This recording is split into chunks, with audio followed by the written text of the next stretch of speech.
Hello అండి, welcome back to my channel. ఎలా ఉన్నారు? ఈరోజు ఈ యమ్మీ కుకీస్ చేశాను. చాలా క్విక్గా చేసేసుకునే రెసిపీ. సో మీరు కూడా ట్రై చేయండి. మనం బయట దొరికే గుడ్ డే బిస్కెట్స్ లాంటివి ఇంచుమించు ఇంకా పర్ఫెక్ట్గా చేయొచ్చు. కానీ నాకు ఫస్ట్ చేస్తున్నాను కదా, కుదిరినంత బాగానే వచ్చాయి అనిపించింది. సో ఆ రెసిపీతో స్టార్ట్ చేసి ఇంకా ఏమేమి చేసాము ఏంటి అనేది ఈ బ్లాగ్లో చూసేద్దాము. ఇప్పుడైతే నేను రిబ్బన్స్ తీసుకొచ్చాను అన్ని కోసం. దాన్ని ఎక్కడో పోయి కనిపించట్లేదు. సరే అని చెప్పి వెళ్ళి తీసుకొచ్చాను. మన చిన్నప్పటి నుంచి మనకి ఇది ఒక అలవాటు కదా. సో మీలో ఎంతమంది ఇలా చేస్తారనేది చెప్పండి. అదే ఎడ్జెస్ ఉంటాయి కదా, అవేమో కొంచెం కాల్చడం. ఇంకేమైనా రకాలు చేస్తారా? ఇక్కడ నేను నా పార్ట్స్ చూడండి. పొద్దున్నే టైం అయిపోతుంది అంటే ఆ క్యాండిల్ నించోదు. నార్మల్గా అయితే క్యాండిలే తీసుకురాను, గ్యాస్ ఆన్ చేసి చేసేస్తాను. ఏదో వీడియో తీస్తున్నాను కదా అని క్యాండిల్స్ వేస్తే ఆ క్యాండిల్ నించోదు. అక్కడంతా వ్యాక్స్ పడిపోయి నాకు అదొక ఎక్స్ట్రా పని. ఇలా చేసినప్పుడు ఎంతో తెలియని హ్యాపీనెస్ వచ్చేస్తుంది. ఎవరికైనా వస్తుందా? సో ఆ ఎడ్జెస్ అన్ని కాల్ చేసి దాన్ని జడలేసి స్కూల్కి పంపించేసా. ఇంకా మీ వీకెండ్ ఎలా జరిగింది, ఏంటి సంగతులు అనేది షేర్ చేయండి. సో రెసిపీ అన్నాను కదా, ఆటా బిస్కెట్స్. బేకింగ్లో మెయిన్ చిన్నవి కొంచెం జాగ్రత్తగా చూసుకుంటే మనకి పక్కన ఆటా కప్ కేక్స్ ఉన్నాయి చూసారా. ఈ బుక్లో కొంచెం రెసిపీస్ రాసుకుందాం అనుకుంటున్నాను. అయినప్పుడు గుర్తుంటున్నాయి, మళ్ళీ అయిపోయిన తర్వాత మళ్ళీ ఎప్పుడైనా చేద్దామన్నప్పుడు గుర్తురావట్లేదు. సో మనం చిన్నప్పుడే నయం, కొంచెం మెమరీ పవర్ బాగుండేది. ఇప్పుడు అన్నీ మన చేతిలోనే ఎతికితే దొరికేస్తాయి అంటే ఇప్పుడు ఏమీ గుర్తుండట్లేదు. ఎనీవేస్ మనం ఆటా కుకీస్ చేస్తున్నాం. దీనికోసం ఆటా కుకీస్ కాదు, బిస్కెట్స్ కుకీస్ సెమీ లాగా ఉంటుంది. సేమ్ మనకి గుడ్ డే ఎలా ఉంటుంది, మరీ గట్టిగా ఉండదు, అలానే మరీ సాఫ్ట్గా ఉండదు కదా, ఇంచుమించు అలానే ఉంటుంది. బేకింగ్లో ఇంకొకటి మెయిన్ ఏంటంటే మనం అన్ని సామాన్లు తెచ్చి పక్కన పెట్టుకుంటే చాలా క్విక్గా అయిపోద్ది. అప్పుడప్పుడు ఎత్తుక్కోవాలి మామూలు వంట చేసినప్పుడు అంటే మాత్రం అస్సలు రాదు. సో దీనికోసం మనం మిక్సీలో జీడిపప్పు ఇంకా పౌడర్డ్ షుగర్ వేసేసి మిక్సీ చేసి పెట్టేసాము. మెజర్మెంట్స్ అన్నీ నేను ఆ పిక్చర్ తీసి ఇక్కడ పేస్ట్ చేస్తాను. సో మీకు కావాలి అనుకుంటే మెజర్మెంట్స్ అన్నీ కూడా తెలుస్తాయి. సో ఇక్కడ ఒక థింగర్ పని చేశాను. అదేంటంటే మనం నార్మల్గా చిన్న రూల్సేనండి బేకింగ్లో. సో నాలాంటి కొత్త వాళ్ళ కోసం నేను చెప్తున్నాను. మెయిన్ అయితే వెట్ ఇంగ్రీడియంట్స్, డ్రై ఇంగ్రీడియంట్స్ వేరేగా చేసి ఆ రెండు మిక్స్ చేయాలి ఒకటి.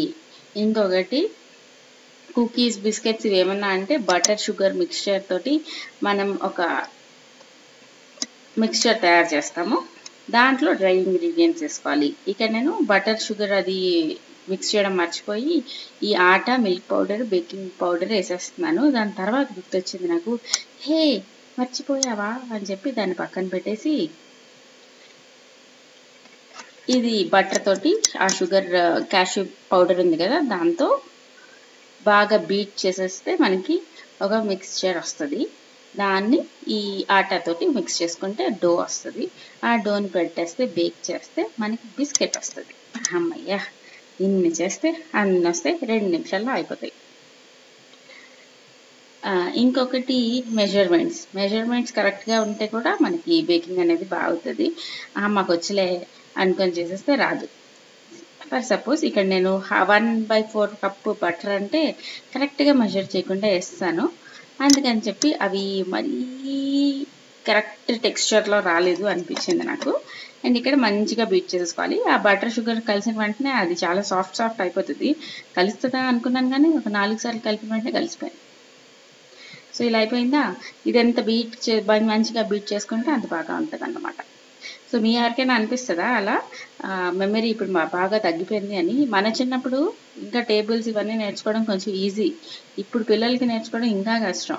ఎందుకంటే వాళ్ళు ఇలా చూస్తే ఎక్కడ చూసినా ఇప్పుడు మరీ పెన్సిల్ బాక్సుల్లోని దాని మీద కూడా టేబుల్స్ అన్నీ ఉండిపోతున్నాయి. అవన్నీ చీటింగ్ అయిపోతాయి ఎగ్జామ్స్కి పట్టుకెళ్తే. నాకు ఇది ఎప్పుడు డౌట్ వస్తుంది. మరి ఎగ్జామ్కి తీసుకెళ్ళాం అంటారు కానీ తీసుకెళ్ళకుండా ఎందుకుంటారు? సేమ్ పెన్సిల్ బాక్సెస్ పట్టుకెళ్తారు కదా. ఈ ఫ్యాన్సీ అన్నిటిలో టేబుల్స్ కూడా రాసి ఉంటున్నాయి. ఏంటో వీళ్ళు ఏం చదువుతున్నారో ఏమవుతారో ఏం అర్థం అవ్వట్లేదు. తర్వాత మళ్ళీ అనిపిస్తుంది, నువ్వు అంత చదివేసి ఏం పొడిస్తావులే, ఎప్పుడప్పుడే వాళ్ళు అడాప్ట్ చేసుకుంటారు, పర్లేదు అంత చింత చేయక అనిపించింది. నార్మల్గా అయితే ఈ రెసిపీలో మిల్క్ లేదు. మనం కరెక్ట్గా బీట్ చేసి ఉంటే ఇక్కడ సరిపోయేదన్నమాట. ఈ ఆటా వేసినప్పుడు మనం అటు ఇటు చేసి సరిగ్గా బీట్ చేయలేదు. అందుకని చెప్పి అది కొంచెం పొడి పొడిగా ఉంది. సరే అని చెప్పి కొంచెం మిల్క్ వేసాను. అంటే కొంచెం క్వాంటిటీలోనే చేశాను కదా, ఫాస్ట్గా అయిపోతాయి. అందుకని కొంచెం మిల్క్ వేసి తర్వాత కొంచెం ఆటా వేసి అడ్జస్ట్ చేసి ఒక చపాతీ పిండిలాగా కలిపేసుకున్నాను అనమాట. సో ఈ డోని నార్మల్గా అయితే మంచిగా రోలింగ్ పిన్ తోటి పేనేసి దాని తర్వాత కుక్కీ కట్టర్తో కట్ చేసుకోవాలి. కానీ ఖాళీ లేదు, అందుకని చెప్పి నేను ఇలా చిన్న చిన్నవి పెట్టేసుకుంటున్నాను. సో ఎలా చేసినా అవుతాయండి, కొంచెం చిన్న చిన్న జాగ్రత్తలు తీసుకుంటే పర్ఫెక్ట్గా అవుతాయి అంతే. ఎందుకంటే పేనడానికి అన్నిటికి కొంచెం టైం పడుతుంది కదా, అన్ని తీయాలి, వీడు అసలు ఒప్పుకోవట్లేదు. సరే అని చెప్పి ఇంకా ఇలా చేస్తా, కొద్దిగా క్వాంటిటీ కదా అని.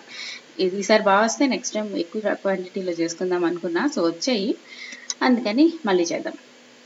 సో ఇలా ఒక ఫోర్క్ తోటి చిన్న చిన్న కన్నాలు గీతలు పెట్టేస్తే మనకి గుడ్డేలాగా ఫీలింగ్ వస్తుంది. నెక్స్ట్ ఇంకా 180 degreesలో 2 rods ఆన్ పెట్టేసుకొని ఒక 15 minutes ఉంచుకుంటే మనం చూసుకుంటూ ఉండాలి. రోలింగ్ పిన్తో చేస్తే ఏంటంటే అన్నీ ఒకటే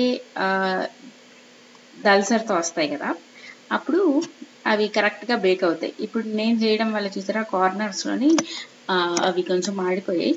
అలా కాకుండా కరెక్ట్గా ఈవెన్గా బిస్కెట్ లాగా అవుతాయి అన్నమాట. ఎనీవేస్ బిస్కెట్స్ అయితే చాలా చాలా టేస్టీగా ఉన్నాయి. పిల్లలు అడిగినప్పుడు టక్కని ఇచ్చేయచ్చు, అసలు గిల్ట్ ఉండదు, ఆర్డర్ వచ్చేసాం కాబట్టి. సో మీకు ఈ చిన్న రెసిపీ నచ్చుంటే కనుక ట్రై చేయండి. నార్మల్ మనం ఓవెన్లో కాకుండా నార్మల్గా కూడా బేక్ చేసుకోవచ్చు, ప్రాబ్లం ఉండదు. అండ్ ఈ మధ్యన కొన్ని రీల్స్ చూశాను, అందులోని ఈ స్వీట్ పొటాటోని ఫుల్ వాటర్తో బాయిల్ చేయకుండా మధ్యలో గిన్నెలో వాటర్ పెట్టేసి చేస్తున్నారనమాట. నాకు బాగా అనిపించింది. ఇది కాలిస్తేనే దీని టేస్ట్ చాలా బాగుంటుంది, కాల్చడానికి బోల్డ్ అంత టైం పడుతుంది. బట్ ఈ మెథడ్లోనే నాకు కొంచెం ఈజీ అనిపించింది. సరే అని ట్రై చేసిన. ఇంత పెద్ద పెద్ద వచ్చాయో ఈసారి. సో వీటన్నిటిని మంచిగా కడిగేసి ముందే పెట్టుకున్నాను, దాని తర్వాత వీటిని కట్ చేసేసుకున్నా. మీరు వెళ్ళారా ఎక్కడికైనా వీకెండ్కి? సో కట్ చేసేసానా, ఫస్ట్ దీంట్లో పెడదాం అనుకున్నాను. ఇవన్నీ సరిపోవు అనిపించింది. దాని తర్వాత ఫస్ట్ టైం చేయడం కదా, మళ్ళీ నా ప్యాన్ పాడైపోద్దేమో అని చెప్పి లోపల నుంచి ఎతికి ఒక అల్యూమినియం మూకుడు ఉంటే అది తీసాను. సో దీనికి ఏమైనా పర్లేదు, అంత బాధ అనిపించదు అని చెప్పి దీనికి తీసా. సో మధ్యలో ఒక బౌల్ పెట్టుకోవాలి వాటర్ తోటి, దాని తర్వాత చుట్టుపక్కల ఇలాగ మనం స్వీట్ పొటాటోని పెట్టేసుకోవాలన్నమాట. అక్కడ ఉంది కదా వైట్ కలర్ది, అది బాగాలేదు అనుకుంటున్నారేమో, బాగానే ఉంది. జస్ట్ దానికి చిన్న మచ్చ అయిందని తొక్క తీస్తే అలా నల్లగా అయి తయారైంది. సో అన్నీ ఇలాగా మనం మంచిగా పెట్టేసుకోవాలి. సో మధ్యలో బౌల్లో వాటర్ వేసేద్దాము. తర్వాత ఏం లేదు, మూత కరెక్ట్గా పెట్టేసుకోవాలి. తర్వాత మనం స్టవ్ మీద పెట్టేస్తే ఈ వాటర్ నుంచి వచ్చిన వేపర్ తోటి మనకి అది కుక్ అవుద్ది అన్నమాట. సో దానివల్ల దానికి తడి ఎక్కువ తగలదు. మనం నార్మల్ వాటర్ వేసి కుక్కర్లో పెట్టేస్తే ఏమవుతుంది, అది ఆ ఫుల్ దాని స్వీట్నెస్ అనేది అది కోల్పోతుంది కదా. సో అలా అవ్వకుండా దాని ఇంకా దీంట్లో మనం పంచదార కానీ ఏం వేయలేదు కదా, సో దాని ఒరిజినల్ స్వీట్నెస్ ఏదైతే ఉందో అది ఎన్హాన్స్ అవుతుంది, ఫ్లేవర్స్ అన్ని మంచిగా పైకి వచ్చి బాగుంటుంది. ఈ మూత పెట్టకుండా ఒక పొడుగు ఇది నాకు బిజార్ చేసింది. సో అది నువ్వు ఉడకొద్దని చెప్పి దాన్ని తీస్తాను. నెక్స్ట్ డే సాంబార్లో వేసుకున్నాను, అది ఇంకా యమ్మీ ఉండు. సో ఫస్ట్ ఒక 10 minutes తర్వాత చూసా, అది అసలు గట్టిగానే ఉంది. అవ్వదేమో నా మూగుడు నల్లగా అయిపోతుంది అనుకున్నాను. కానీ సరే ఇంకో 15 minutes చూద్దామని చెప్పి చూశాను. కింద కూడా మనకి కాల్చినట్టు అయ్యి చాలా యమ్మీగా అయితే వచ్చింది. ఆల్మోస్ట్ ఒక 25 minutes టోటల్ టైం చెప్తున్నాను. తర్వాత మనకి ఇలా సాఫ్ట్ అయిపోయింది అనమాట. చూసారా ఎంత బాగా అయిపోయిందో. కాకపోతే ఒక కడాయి కానీ ఏదైనా సరే మనం పాడైనా పర్లేదు అనుకున్న వాటితో చేస్తే బెటర్, అంటుకుపోద్ది. తర్వాత అది నల్లగానే అయిపోయింది, మామూలు అవ్వలే. సో ఇంకా ఇప్పుడు వచ్చేస్తే వీడు అన్ని కింద విసిరేస్తున్నాడండి రోజంతా. లైక్ లిటరలీ నాకు ఇక్కడ వాడికి అందింది తొడ్డానికి అని చెప్పి మంచి అటువైపు పెట్టాము, అన్నీ తీసి విసిరేసి పిచ్చి చేసేస్తున్నాడు. వాడికి ఎంత సరదావో అసలు. పిల్లలందరూ ఇంచుమించు అంతే అనుకుంటాం. అండ్ ఇక్కడ వాడికి కోపం వస్తుందని అనమాట. అన్ని ఇసిరేసావు, ఎందుకు ఇసిరావు అని అడిగితే ఆడు కూడా నన్ను తిట్టేస్తున్నాడు. చూసారా, ఒక్క మాట రాదు కానీ బాబా బాయ్ అనుకుంటాను అన్ని మాటలు చెప్పేస్తున్నాడు. మనం అర్థం చేసుకోలే కానీ మన నాన్న తిట్లు తిడుతున్నాడు. సో దాని తర్వాత ఈవినింగ్ ఏమో మేము ఒక ఎగ్జిబిషన్ బోర్డ్ చూసాను ఇక్కడ, అదేంటది లైవ్ ఫిష్ ఎగ్జిబిషన్ అని చెప్పి. సో మేము అక్కడికి వెళ్తే మేము చూసి వెళ్ళేటప్పటికి అది మూసేసి 10 రోజులు అయిపోయిందట. ఓ నో అనుకున్నాము. మామూలుగా అయితే ఎగ్జిబిషన్ కానీ బయలుదేరాం. సో అక్కడ ఆ ఎగ్జిబిషన్ లేదు. సరే అని చెప్పి ఇంకా ఎలాగా బయటకు వచ్చాం కదా, కదలేమని చెప్పి అక్కడ ఏదైనా రెస్టారెంట్కి వెళ్ళి తిందాం అనుకుంటే అప్పుడు టైం విచిత్రంగా సాయంత్రం 7:30 అయింది. సరే అని చెప్పి ఇంకా ఏదో ఒకటి కంప్లీట్ చేసేసి ఇంటికి వెళ్ళిపోతే పని అయిపోద్ది అని అక్కడ ఒక లక్కీ రెస్టారెంట్ అని కనిపిస్తే అక్కడ దూరాము. అక్కడ ఆల్రెడీ తినేస్తున్నారు. ఏంటి మేమే ముందు వచ్చాము, మాకు ఎలా చేస్తారా లేదా అనుకుంటే ఆల్రెడీ 12 మంది వచ్చి తినేస్తున్నారా, వాట్ ఏ సర్టెన్ సర్ప్రైజ్ అనుకున్నాం. దాని తర్వాత ఇదిగోండి లక్కీ, ఇది ఓకే ఓకే ఉంది. సూప్స్ అంత నచ్చలేదు. స్టార్టర్స్ ఒక 2 రకాలు తిన్నాము. అప్పటికే కొంచెం ఫుల్ అయిపోయింది. మధ్యాహ్నం మటన్ కర్రీ, చారు అన్ని చేశాను. అవి ఫుల్గా తిన్నామన్నమాట. సో ఏదో ఒకటి తినాలి అన్నట్టు వచ్చాము. సరే అని చెప్పి ఒక 2 స్టార్టర్స్ ఆర్డర్ చేసుకొని తినేసామన్నమాట. మెన్యూ మీకు ప్రైజెస్ తెలుస్తాయని చెప్పి చూపించాను జస్ట్. ఇక్కడ ఇలా బయట ఇక్కడ లోపల డైనింగ్ కన్నా ఎక్కువ మంది తీసుకెళ్ళిపోతున్నారు. పార్సిల్స్, జొమాటో, స్విగ్గీ వీళ్ళందరూ ఎక్కువ ఉన్నారు. తర్వాత బయట షవర్మా కౌంటర్ ఉందన్నమాట. అక్కడ కూడా ఎక్కువ మంది తీసుకొని తింటున్నారు. మేబీ ఈ రెస్టారెంట్లో అవి బాగుంటాయేమో. మేము ఫస్ట్ ఆర్డర్ చేసాము లెమన్ చికెన్, తర్వాత చికెన్ లాలీపాప్. లెమన్ చికెన్ నేను ఎప్పుడు తినలేదు, ఫస్ట్ టైం తిన్నాం. ఆయన లెమన్ కట్ చేసేస్తారు. ఓ మై గాడ్ అని మళ్ళీ షాక్ అయిపోయాను నేను. సో నేను కొంచెం తినేసి ఇంకా వీడిని బయటికి తీసుకొచ్చాను. వీడు తినేవేం లేవు కదా అక్కడ, గోల్ చేస్తున్నాడు.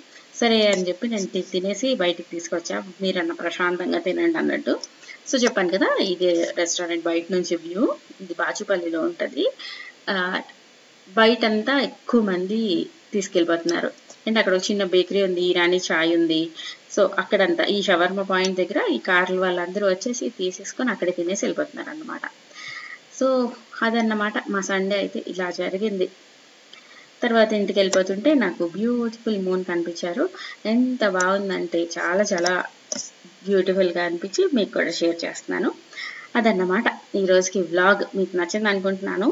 నేను కలుస్తాను మిమ్మల్ని ఇంకో మంచి వీడియోతో. Subscribe, like and share. Bye bye. See you all in next video. Tata.